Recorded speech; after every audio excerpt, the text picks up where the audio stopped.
Hi అండి అందరికీ welcome back to our channel. మా బుడ్డోడైతే పడుకున్నాడు. అందుకే మా మ్యారేజ్ లో మాకు ఏమేం గిఫ్ట్స్ వచ్చాయో అవి చూపిస్తాను. మ్యారేజ్ లో దాదాపుగా ఫోటో ఫ్రేమ్సే ఇస్తారు కదా, నాకు కూడా అన్ని ఫోటో ఫ్రేమ్సే వచ్చాయి.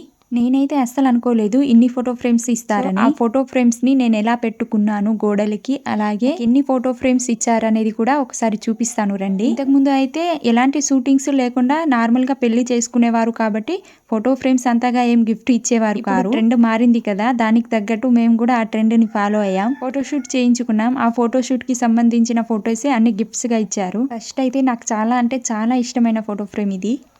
అందరు ఇచ్చిన ఫోటో ఫ్రేమ్స్ లోనే పెద్ద ఫోటో ఫ్రేమ్ కూడా ఇదే. కొలతలేం నాకు కరెక్ట్ గా తెలియదు కానీ అలా పెద్దగా ఉంది ఇది. దీన్నైతే మా తమ్ముడు గిఫ్ట్ గా ఇచ్చాడు. నైట్ టైం తీసాము ఈ ఫోటోని. ఫోటో ఫ్రేమ్ మొత్తం ఎంటీ ఉంటుంది. నెక్స్ట్ ఫోటో ఫ్రేమ్ అయితే ఇది మా ఆడపరుచులు ఇచ్చారు. దీంట్లో మా engagement photo and photoshoot photo రెండు కలిపి ఫోటో ఫ్రేమ్ చేయించి ఇచ్చారు. దీనైతే పెద్ద ఫోటో ఫ్రేమ్ పక్కన ఒక తోకలాగా పెట్టేశాను. మరి అన్ని ఒకటే దగ్గర పెట్టేంత ప్లేస్ అయితే లేదు, అందుకే అక్కడ అలా అడ్జస్ట్ చేశాను.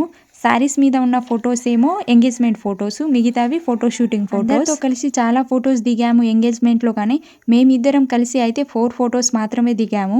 అప్పటికే చాలా టైం అయిపోయింది. ఇంకొకటి ఏంటంటే ఎంగేజ్మెంట్ అనేది అమ్మాయి వాళ్ళ ఇంట్లో చేస్తారు కాబట్టి తొందరగా నైట్ అవ్వక ముందే అబ్బాయి వాళ్ళు రిటర్న్ అయిపోతారు. సో అందుకే నేను ఫొటోస్ అనేవి ఎక్కువ దిగలేను, కానీ వాళ్ళు వెళ్ళిపోయిన తర్వాత నేనైతే సింగిల్ గా చాలా ఫొటోస్ దిగాను. ఈ ఫోటో వచ్చేసి మా ఆడపడుచు ఇచ్చింది. ఇది కూడా మా ఎంగేజ్మెంట్ ఫోటోనే. ఇంకొక ఆడపడుచు ఇచ్చింది. ఇంతకు ముందు చూపించిన ఫోటో ఈ ఫోటోను పెద్ద ఫోటో ఫ్రేమ్ పక్కన తోకలా పెట్టేశాను. ఫైనల్ గా లుక్ ఎలా ఉంటుందో చూపిస్తాను.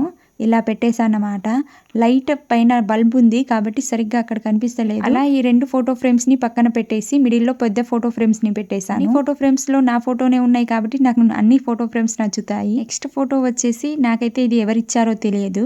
రాధాకృష్ణుల బొమ్మ ఇచ్చారు. ఇదైతే డోర్ పైన పెట్టేశాను. అక్కడే ప్లేస్ ఉంది, సింగిల్ గా ఈ ఫోటో బాగుంటుందని అక్కడ పెట్టేశాను. ఈ ఫోటో అయితే నా సిస్టర్ వాళ్ళు ఇచ్చారు. ఇదైతే నేనే సెలెక్ట్ చేసుకున్నా. ఏ ఫోటో కావాలో సెలెక్ట్ చేసుకో అంటే ఇది సెలెక్ట్ చేసుకున్నా. నెక్స్ట్ వచ్చేసి ఇదైతే మా ఫ్రెండ్స్ వాళ్ళు ఇచ్చారు. ఇలాంటి ఫోటో ఫ్రేమ్స్ మీషోలో కూడా దొరుకుతున్నాయి. మీషోలో మరి వాళ్ళు సపరేట్ గా చేయించారో బయట ఏమో అంత క్లారిటీగా నాకైతే తెలియదు, కానీ ఇదైతే మా ఫ్రెండ్స్ వాళ్ళు ఇచ్చారు. నేను కూడా మళ్ళీ అడగలేదు.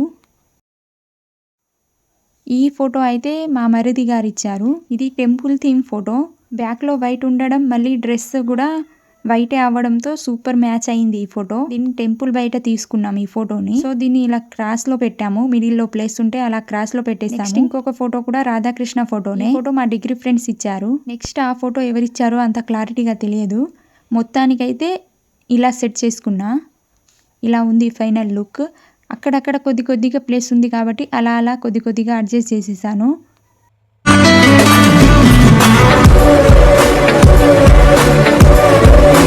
రాధాకృష్ణ ఫోటోలా ఆ సైజుతోనే సేమ్ సైజు ఉంటుంటే అక్కడ పక్కన పెట్టేసి మంచిగా మ్యాచ్ చేద్దాం అనుకున్నా, కానీ అలా రాధాకృష్ణ ఫోటో లేకపోయేసరికి అలా పెట్టేశాను. నెక్స్ట్ ఫోటో వచ్చేసి అయితే ఇది రిసెప్షన్ ఫోటో. ఇది కూడా మా తమ్ముడు వాళ్ళు ఇచ్చారు. ఆ రోజే దిగిన ఆ రోజే ఫ్రేమ్ చేయించి ఇచ్చేసారు ఈవినింగ్ కల్లా. అక్కడ ప్లేస్ లేదని దీన్ని అయితే సింగిల్ గా ఇలా పెట్టేశాను. ఆ వీడియో కనుక నచ్చితే లైక్ చేసి సబ్స్క్రైబ్ చేసుకోండి. ఇంకొకటి లాస్ట్ ఫోటో వచ్చేసి అయితే ఈ ఫోటో. దీన్ని కూడా ఇలా సపరేట్ గా పెట్టేశాను.